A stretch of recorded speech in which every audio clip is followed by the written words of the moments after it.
दोस्तों, कहानी की शुरुआत में हमें मैथ्यू नाम के एक आदमी से इंट्रोड्यूस कराया जाता है जो मैरिड था। इसकी वाइफ का नाम था कैरन और दोनों की एक बेटी निकी भी थी।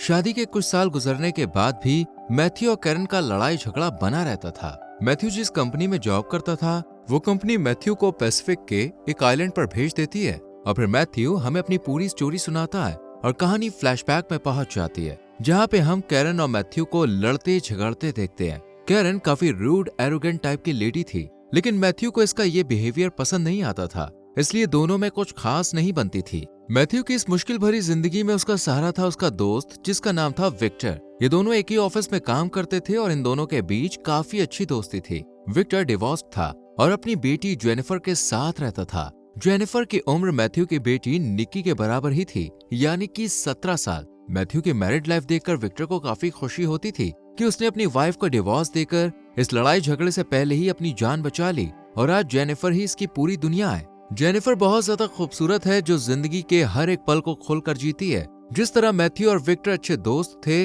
इसी तरह इनकी बेटियों के बीच भी बहुत गहरी फ्रेंडशिप थी, इसलिए दोनों ज्यादातर समय साथ ही रहती थी।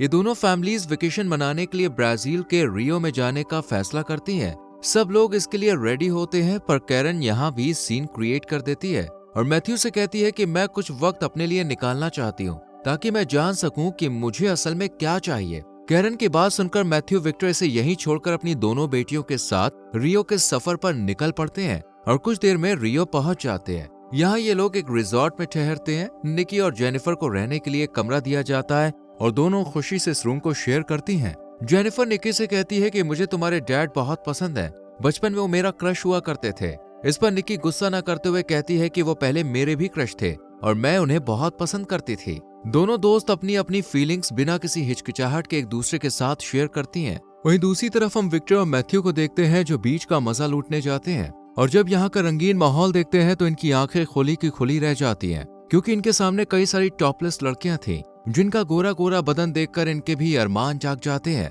और ये टकटकी लगाए इन्हें देखते रह जाते हैं। कुछ देर के बाद निकी और जेनिफर भी इनके पास आ जाती हैं और चारों खूब मस्ती करते हैं और बीच पर नहाते हैं। इसके बाद विक्टर और मैथ्यू अपनी बेटियों को एक शादी में ड्रॉप करने जाते हैं और इन्हें शादी में छोड़कर खुद पास के एक पब में पहुंच जाते हैं। यहाँ विक्टर की मुलाकात एक लेडी से होती है जो इसी की तरह डिवोर्स थी, इसलिए दोनों की फीलिंग्स जाग जाती है और दोनों आज रात एक साथ एंजॉय करने का मूड बनाते हैं। लेकिन मैथ्यू अब भी अकेला ही होता है, इसलिए ये शादी में चला जाता है। जेनिफर मैथ्यू को डांस करने के लिए फोर्स करती है। पहले तो मैथ्यू इनकार करता है, पर फिर जेनिफर की जिद के आगे झुक जाता है और दोनों साथ में डांस करते हैं। इस शादी में ब्राजीलियन डांस भी हो रहा था जिसे जेनिफर और मैथ्यू साथ में देखने जाते हैं और फिर यहाँ से एक बीच पर पहुंच जाते हैं। नहाने के दौरान दोनों एक दूसरे के क्लोज आकर किस कर लेते हैं और इन सब की शुरुआत जेनिफर करती है, क्योंकि ये बचपन से ही मैथ्यू पर फिदा थी।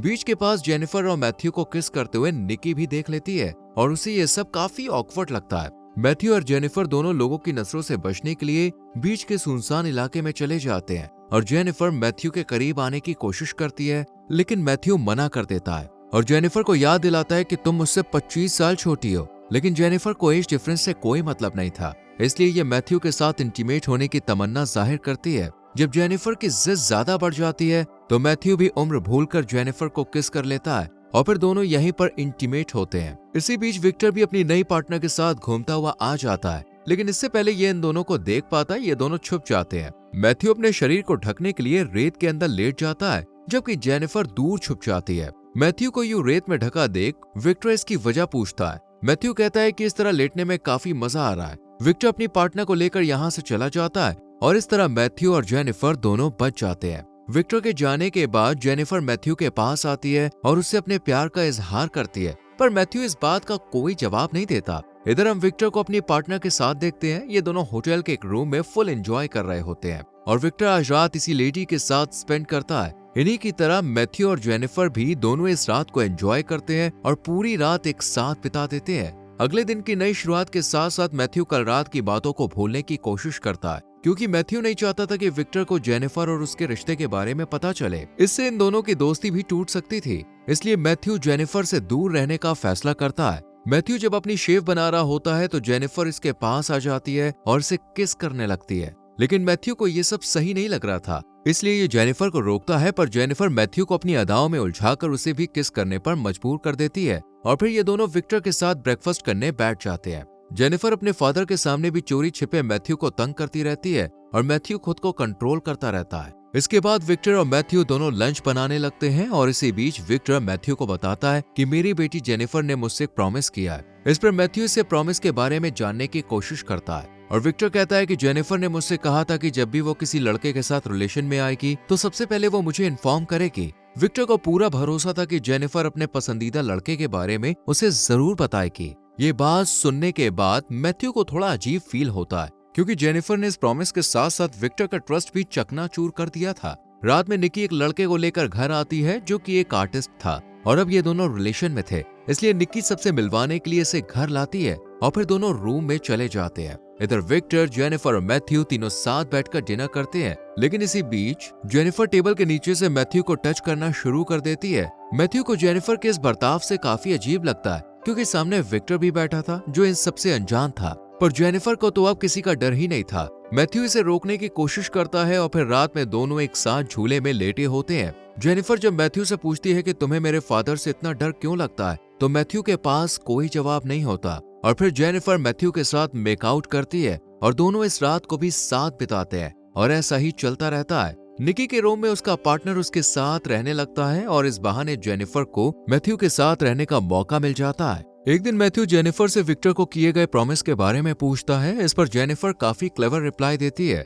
और कहती है कि मैंने उनसे कहा था कि मैं उन्हें लड़के के बारे में बताऊंगी, पर आप तो लड़के हो ही नहीं। ये सुनकर मैथ्यू भी सोच में पड़ जाता है। रात को जब जेनिफर निकी के रूम में होती है तो ये इससे पूछती है कि क्या तुम मुझे या मैथ्यू को हेट करती हो। हालांकि निकी इन दोनों के रिलेशन के बारे में सब जानती थी, पर फिर भी इनसे कुछ कहती नहीं है। अगले दिन मैथ्यू और जेनिफर जब पहाड़ के पास होते हैं तो जेनिफर मैथ्यू से कहती है कि अब हमें सबको अपने रिलेशन के बारे में बता देना चाहिए, लेकिन मैथ्यू इसके लिए तैयार नहीं था क्योंकि वो नहीं कह सकता था कि उसका रिलेशन एक 25 साल छोटी लड़की के साथ है। इस बात से जेनिफर काफी गुस्सा होती है, पर रात में फिर से दोनों इंटीमेट होते हैं। अगली सुबह ब्रेकफास्ट के दौरान जेनिफर फिर से मैथ्यू को सब कुछ बताने के लिए फोर्स करती है और कहती है कि फादर विक्टर को हमारे रिलेशन के बारे में बता दो, लेकिन मैथ्यू के अंदर इतनी हिम्मत नहीं होती, इसलिए जेनिफर खुद ही विक्टर के रूम में जाकर उसे सब बताने लगती है। जेनिफर कहती है कि मुझे एक 43 साल का आदमी पसंद है जो अपनी वाइफ को डिवोर्स देने वाला है और उसकी एक बेटी मेरी उम्र की है। ये सुनकर विक्टर बहुत गुस्सा होता है। इधर दूसरे कमरे में मैथ्यू भी उनकी बातें सुन रहा होता है और यहाँ से भागने के लिए अपना बैग पैक करने लगता है। जेनिफर विक्टर को सब बताने लगती है, लेकिन लड़के का नाम क्या है ये रिवील नहीं करती। मैथ्यू विक्टर से बचने के लिए खिड़की से भागने का फैसला करता है, पर भाग नहीं पाता क्योंकि नीचे मेड खड़ी थी। कुछ देर के बाद सब नॉर्मल हो जाता है और विक्टर मैथ्यू से मिलने आता है और यहाँ इसे जेनिफर के बॉयफ्रेंड के बारे में बताता है और मैथ्यू से उसे ढूंढने के लिए हेल्प करने को कहता है और मैथ्यू भी इसके लिए राजी हो जाता है। मैथ्यू विक्टर को समझाते हुए कहता है कि मैं जेनिफर से अकेले में बात करके उस लड़के का नाम पूछ लूंगा और फिर मैथ्यू जेनिफर को बाहर लेकर आता है। जेनिफर मैथ्यू को एक पिक्चर दिखाती है जिसमें बिना कपड़ों के थी। ये देखकर मैथ्यू को काफी अजीब लगता है और जेनिफर से कहता है कि अब ये रिश्ता और नहीं चल सकता, हमें इसे यहीं खत्म करना होगा, पर जेनिफर इसके लिए तैयार नहीं होती।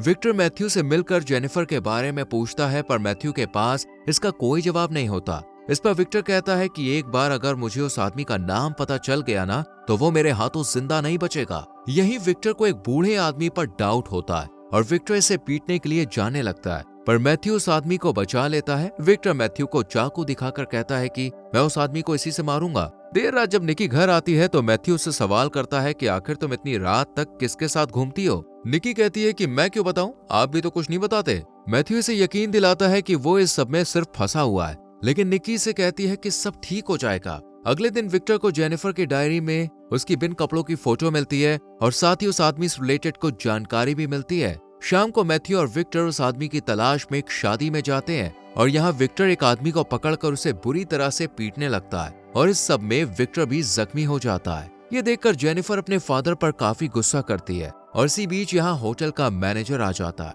विक्टर इसको भी शक के घेरे में लेकर मारने लगता है, लेकिन मैथ्यू इसे रोक लेता है और फिर विक्टर के सामने खुलासा करता है कि जिस आदमी को तुम ढूंढ रहे हो वो कोई और नहीं बल्कि तुम्हारा दोस्त यानी मैं ही हूँ, जिसने जेनिफर के साथ अफेयर किया था। लेकिन सारी सच्चाई जानने के बाद भी विक्टर इसको नहीं मारता और रात में मैथ्यू और जेनिफर पर नजर बनाए रखता है ताकि दोनों मिल ना सके। पर जेनिफर किसी तरह मैथ्यू से मिलने कार के पास आ जाती है और इन दोनों को निकी भी साथ में देख लेती है। अगली सुबह विक्टर और मैथ्यू में लड़ाई होने लगती है और इसी बीच यहाँ कैरन आ जाती है और एक नया खुलासा होता है कि कैरन और विक्टर रिलेशन में थे। ये सुनकर मैथ्यू विक्टर से कहता है कि तुम्हें दूसरे की बीवी के साथ ये सब नहीं करना चाहिए। विक्टर भी अपनी बेटी के बारे में ताने देता है और कैरन भी जेनिफर और मैथ्यू के रिलेशन की वजह से मैथ्यू पर काफी गुस्सा करती है। इसी बीच जेनिफर खुदकुशी करने की कोशिश करती है और सब लोग इसे हॉस्पिटल लेकर जाते हैं और इसकी जान बच जाती है। इस इंसिडेंट के बाद विक्टर और मैथ्यू को अपनी गलती का एहसास होता है और ये दोनों सब कुछ ठीक करने का फैसला करते हैं। मैथ्यू और कैरन भी अपने रिश्ते को एक मौका देते हैं और जेनिफर को भी हॉस्पिटल का एक मेल नर्स पसंद आ जाता है और मैथ्यू जेनिफर अलग हो जाते हैं। लास्ट में मैथ्यू निकी को थैंक्स बोलता है कि उसने कभी भी मैथ्यू की इंसल्ट नहीं की और इसी के साथ मूवी खत्म हो जाती है। दोस्तों, अगर आपको इस मूवी का लिंक चाहिए तो हमारे टेलीग्राम चैनल को ज्वाइन कर लीजिए, जिसका लिंक आपको डिस्क्रिप्शन में मिल जाएगा। वीडियो को लाइक और शेयर करके चैनल को सब्सक्राइब करें और बेल आइकॉन प्रेस करें, जिससे आने वाली वीडियोस आपसे मिस ना हो। मिलते हैं अगली वीडियो में। Till then, bye bye, take care.